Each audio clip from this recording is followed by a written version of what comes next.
Yat etene masananishne. This is Navajo Grandma. Today we are again talking about, I'm going to show you this. This is our Jemez Pueblo oven bread.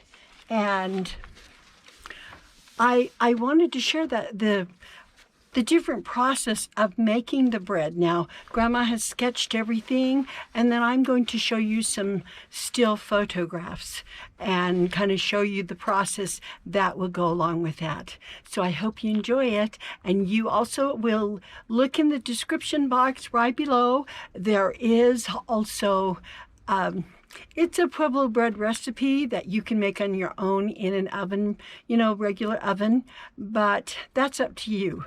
And I just wanted to make sure that was available to you. So thank you for watching, and hope you enjoy it. Thank you. Since we enjoyed that Jemez Pueblo bread, as you can tell right here, it's still partially gone. We actually had quite a bit of it this morning for breakfast. And I drew the different ways of making the Jemez Pueblo oven bread, and I will show you still pictures.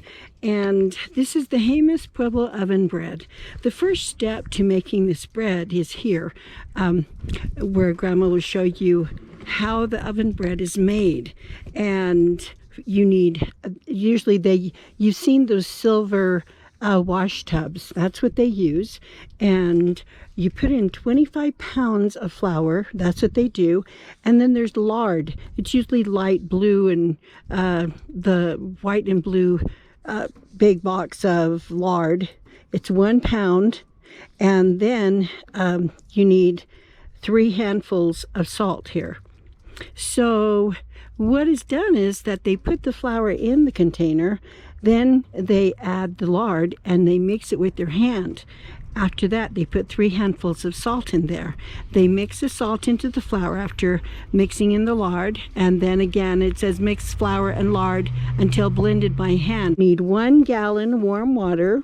You add 2 packs of yeast into the water. Now remember, this is quite warm.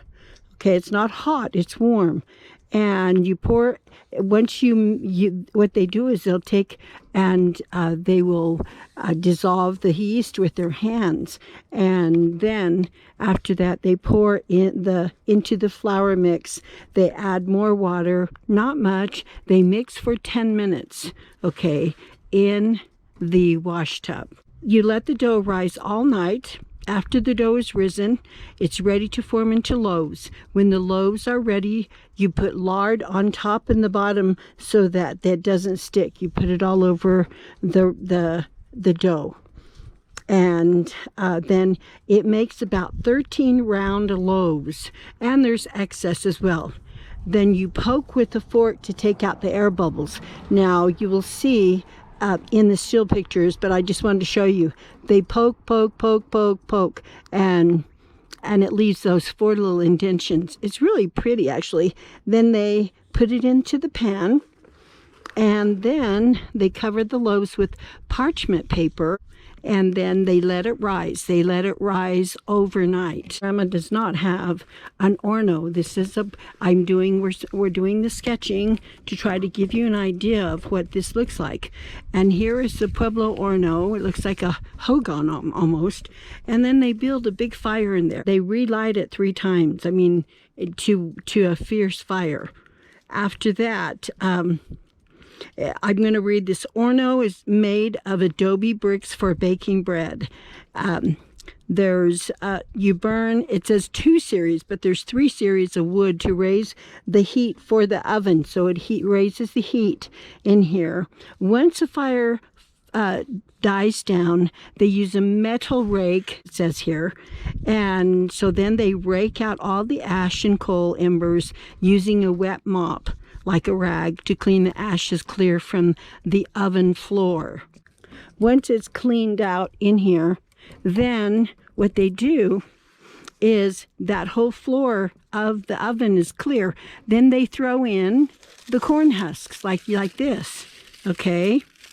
They throw those in there, and if it lights up really fast, if it's burning too fast and dark, it means it's too hot. And then they use a wet mop and they clean this out again, all these little embers. Then they will also, again, throw in the corn husks again. And you'll see that it doesn't burn as quick. But once, then they clean it out. About the third time, when they throw the corn husk in there, you'll notice that it will be slow burning and that it has cooled down and it's ready to bake. Then they put the loaves in the Horno using a breadboard. Here's a breadboard. They let it bake for probably an hour and 30 minutes. I'm not positive exactly, but in that time range.